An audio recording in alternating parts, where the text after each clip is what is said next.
Isip na maayos. Should I retake this video?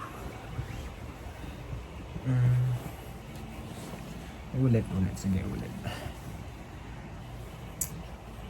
For the people who doesn't know me, my name is John Ferson Louis.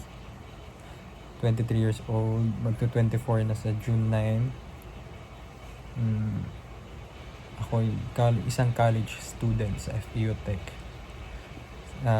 Course ko is Civil Engineering. Ano pa ba? Gemini, tinatawag na red flag. Ano pa? I have a work. I could say it's a work kasi kumikita ako which is Bigo Live. So doon, marami nakakakilala sa akin. Madaming issues. Marami akong kalokohan, kababalaghan doon na hindi alam ng tao. Personally, makakilala ko with mas friends kasi kakaiba yung mga ginagawa sa Bigo, like sumasayaw, nag-hot live, kumakanta, nag-open up, kung ano sinasabi, basta kumita. You know, lahat gagawin mo para kumita ng pera. So, mahirap siya. And then, at the same time, masaya kasi may sahod ka. Nabibili ko yung gusto ko. Nakabili ako ng motor. A big bike, which is CF Moto 300 SR. Is a 300cc. Sobrang grateful ako na nakabili ako ng motor. Pero yung motor na yun, hinuhulugan ko sa tatay ko. Siya yung nag-cash. Hinuhulugan ko paunti-unti every month. Tapos, after nun, bala ko sana sa birthday ko is mag-travel outside the country, which is hindi ko pa alam kung mag-pursue ko kasi 50-50 yung kinikita ko sa Bigo. Pero goal ko na makapag-ibang bansa, which kasi ayoko na nga, umiiwas na ako sa alak. Ayoko na ng celebrations. Gusto ko me time. Kung may kasama ako, okay lang. At least yung goal ko na makapunta ng Hong Kong talaga yung gusto ko kasi nami-miss ko na mag-Hong Kong. Gusto ko matangyari yun. Pero kung hindi man tayo pinalad, kung hindi ako sunerte, ipon na lang. Another goal na naman na hindi ko alam kung matutupad ba talaga lagi. Ayun. Ano bang status ko? May kinakausap ko ngayon.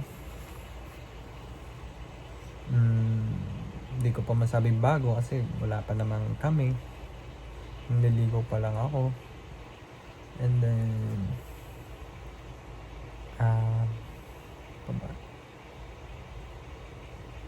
ito, wala pang tulog, dami iniisip. Actually, third sem na namin sa school. First class ko is kahapon, which is Namson. Sana first take lang. I'll try my best mag-aral. Lagi ko naman iniisip yun. Pero parang hindi ko nagagawa. Pero gagawin ko na talaga. Kasi sawan-sawa na ako sabihan na wala akong mapatunayan. Alam mo yun? Kasi pressure Sa family, ako pa lang malapit nang graduate sa college. Meron naman nagkaroon ng college sa amin pero hindi natuloy. So, sa pamilya namin ako yung panganay sa mismong pamilya. May mga ate ako, kuya ako sa labas pero parang wala nangyari. So, nasa akin lahat ng pressure. Like, after ko graduate, parang kailangan ko na agad magtrabaho. Kasi, may papakainin na ipapaaralin na ako agad. And then, nihiling na sila sa akin ng apo, which is, ayoko pa kasi hindi ko pa na-prepare yung mga gusto ko. Oo, dati nung bata ko, spoiled ako. Kasi may financially stable, pero now hindi. So, gusto kong yung kulang na nararamdaman. Gusto ko muna yun makamit na ay, nandito na ako. Nakukuha ko na yung gusto ko. Nagagawa ko na yung gusto ko. Nagiging masaya na ako. Tsaka ako na siguro babalain mag-anak. Pero hindi eh. Parang dinidesisyon na nila yung buhay ko. Tapos ngayon, tanda leche-leche na sa family na pinapakailaman nila ako, yung mga gamit ko, nawawalan ako ng gamit, wala silang means na magpaalam para lang manghiram, tapos nawalan ako ng pera, sobrang laki kasi pinakailaman yung long story, mas nawalan ako ng sobrang laking pera na inipon ko for about 4 years. So yun, struggle talaga. Tanggapin ko na lang na wala na yung pera. Tanggapin ko na lang na nandito na. Kailangan ko lagi tanggapin na yung mga nangyayari sa akin hindi maganda.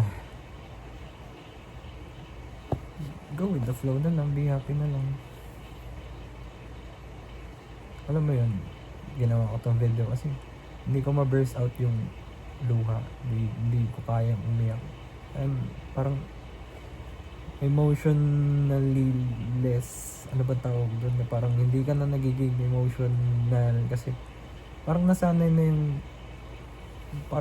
na ako na lagi akong nasa baba, pero sa tingin ng ibang tao ang taas-taas ko. Parang iniisip nila laging tama, ako yung laging tama, pero ang dami kong maling ginagawa. So ayun, gusto mo na lang sumuko pero hindi pwede kasi dami kong maasa sa'yo. Last time, I'm having fun with my family, especially yung mga tito ko.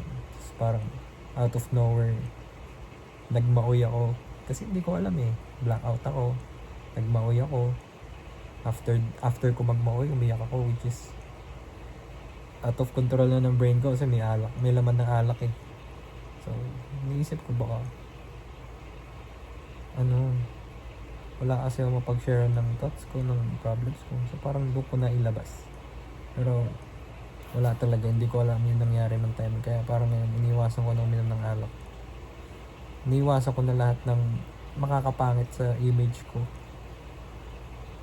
Ngayon, try ko maging mag-isa sa buhay. Kahit nandito ako sa punder ng pamilya ko, nagiging tahimik na lang ako. I'm trying to be calm as possible. Kung may kailangan sila sa akin, tulungan ko sila na ganito, ganyan. Kasi wala eh. Hindi ko mapatunayan pagdating sa school. Pagdating sa relasyon na stable ako lahat. Lagi nilang sinasabi na pariwara na ako, magastos, may paulit-ulit kung ngayon yung nakikita nila sa akin, iwas na lang ako kasi hindi ko na kaya mag-adjust. Hindi ko na kaya mag-adjust sa kanila. So, adjust ko na lang yung sarili ko na layo na lang ako sa kanila. Lagi nila sasabihin sa akin, kapatid mo kami, pamilya mo kami. Kami yung unang intindi sa inyo, pero hindi nyo ako naiintindihan, promise. Hindi nyo ako gets, kaya parang bumitaw ako sa lahat ng bagay na napangawakan ko. Which is no, napakaswerte ko. Stable na, at biglang kung kailan ako nagkaedad tsaka ako naging ganito. Hindi ko alam eh, hindi ko na control na maigi, hindi ko na control. Kaya sorry na lang sa lahat. Sorry sa mga nagawa ko, sorry sa mga nasabi ko, sorry sa mga mali ko. I'll try my best. I'll try to be better for you guys. Kahit umiiwas na ako sa inyo, sana makita nyo pa din yun sa akin. Kasi eventually, magsasama-sama pa rin naman tayo kasi family na nasa isang bubong tayo. Ayun lang. Ano pa ba? Gusto ko na matapos lahat. Gusto ko na makagraduate. Gusto ko na mag-board exam, which is malayo pa, pero gusto ko na para mapagtrabaho na. Makaseparate na sa family. Gusto ko na ng sariling bahay. Which is napaka layo pa, pero yun yung naiisip ko kasi gusto ko na maging peaceful yung buhay ko. Gusto ko na magawa yung gusto kong gawin sa buhay without yapping at the back of my head, at the back of everything. Wala, parang nasanay na lang siguro ako maging mag-isa. Kaya ito, nagre-video ko just to say na okay pa naman ako. Gagawin ko naman lahat ng makakaya ko. Yun lang. Thank you for listening, guys.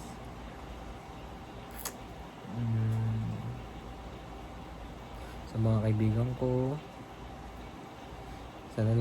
sana lagi kayo nandyan pagka kailangan ko kayo.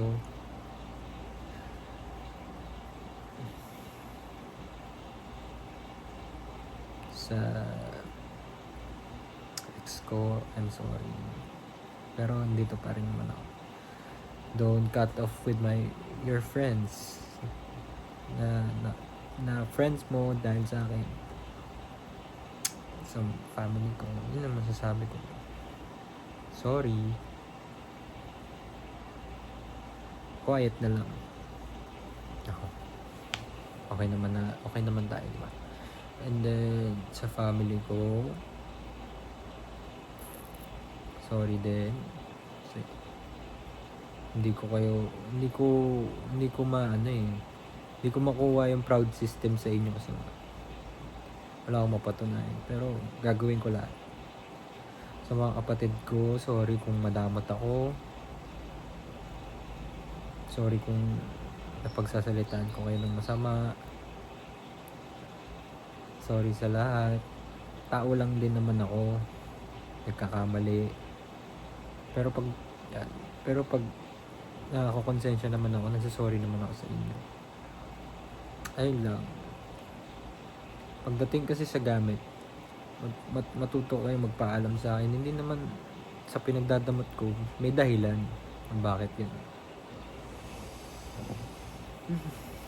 Ano pa ba? Sa mga nanonood,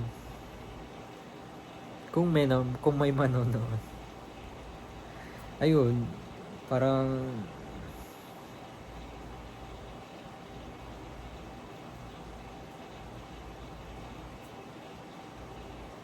siguro sana sa next video maayos na yung buhay ko, maayos ko na yung sarili ko. Hindi na ako mag-share ng ganitong thoughts ko na down ako.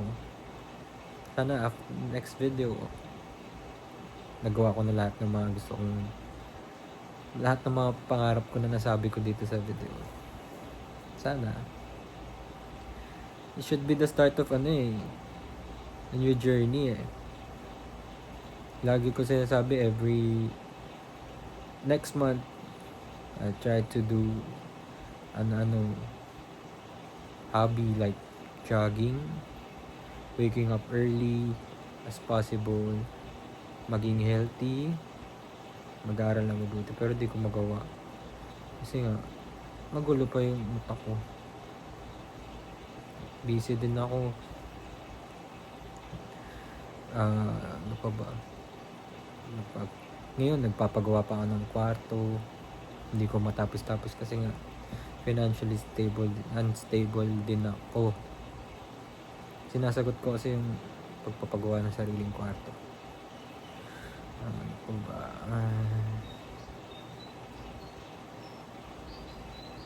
Tapos ayun, gusto ko lang i-share yung schedule ko sa school. Monday to Saturday ako, pero wala akong pasok ng Tuesday, Friday online. Nagko-commute ako araw-araw. I mean, motor. Commute pa din naman yun, di ba? Nagmumotor ako doon. Mahirap. Laging traffic. Tapos big bike dala ko. Pero nasanay na, hindi naman ako nagre-reklamo kasi love ko yung dala kong motor. Pangarap ko yun eh. Yun. Masaya. Yun. For this 2025, na-achieve ko naman yung one goal, which is magkaroon ng motor. Sabi ko naman sa sarili ko na after that, birthday ko. After ng birthday ko, kotse. Kasi ang init. Hindi ko kaya minsan. So sana kayanin. Yung mga simpleng bagay na kasiyahan ko lang na kailangan ko rin. Kasi bumabiyahe ako eh. Minsan, isa lang klase ko. Kailangan ko pang okay, magmotor to ang isang klase. Pero minsan kailangan kong magkotse. Sobrang init. Sobrang struggle ngayon sa Pilipinas. Sobrang init. Kaya kailangan ko ng kotse. Kaso problema naman, wala kaming parking. Ang problema lang din, hindi ko alam yung mga mangyayari sa susunod na buwan. Alam mo yun, sa loob ng isang taon, ang dami nangyayari. Kaya, as in, hindi lang naman sa akin sa lahat ng tao, ang dami nangyayari sa loob ng isang taon. Kaya hindi natin masabi kung matutupad ba natin yung mga gusto natin. Sana talaga. Pagdating naman sa pera, magaling naman ang mag-handle. Sadyang naubos lang agad. Kasi, may binabayaran ako. And then, siyempre, pag gusto kong sumaya, bili ako pagkain. Pagkain is pagkain. Kahit gumastos ka sa pagkain, okay lang. Siyempre, gumagastos din ako kasi may nililigawan niya ako. Ayun. Thankfully naman, meron namang one person na nakapagbigay sa akin ng pera kahit pa paano. Hindi ko na pwedeng sabihin. Sa mga pusa ako, may maintenance pa ako sa pusa ako kasi may pusa ako. Kumuha ako ng pusa ng January na. Sabi ko isa lang. Pinigay sa akin 2.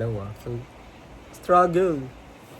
Andun sila ngayon sa CR, nakakulong kasi malamig sa CR. Sobrang init nga dito sa kwarto ko.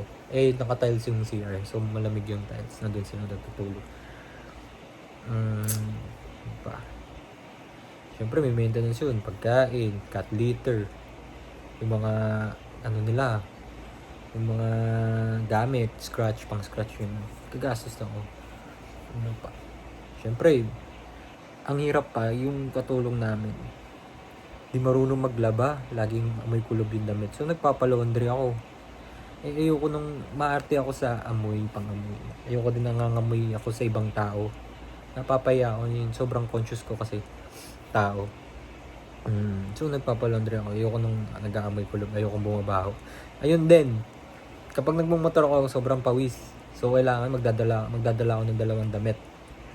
And, ang hirap nun. Kahit pa paano, mabigat-bigat din yun. Kung nakakotse ako, hindi ako papawisan. Nga lang, mahal yung gas. Kaya, hindi ko pa alam talaga. Ano pa?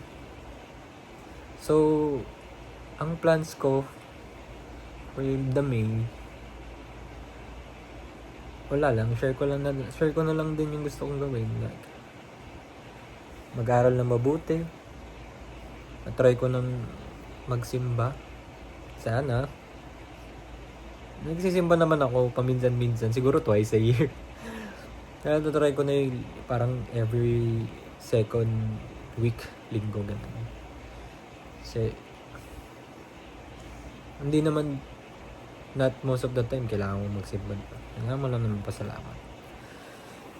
Yun, ano pa? Yun, sana by December makapag-OJT na ako. OJT para maramdaman ko naman na nag-move forward ako sa engineering. Grabe, ang hirap sa FEU Tech. Hirap makalabas. As in, ang dami nag-struggle. Hindi lang ako. Pero sila, tinatry nila yung best nila. Pero ako parang hindi. Pero alam ko, tinatry ko yung best ko. Alam mo yung sarili ko yan. Tapos, hindi ko naman tinitigil yung pag-workout ko. Nandiyan pa din naman. So, yun yung maganda sa akin. After ng pandemic 2022, hanggang ngayon nag-gym pa rin naman ako.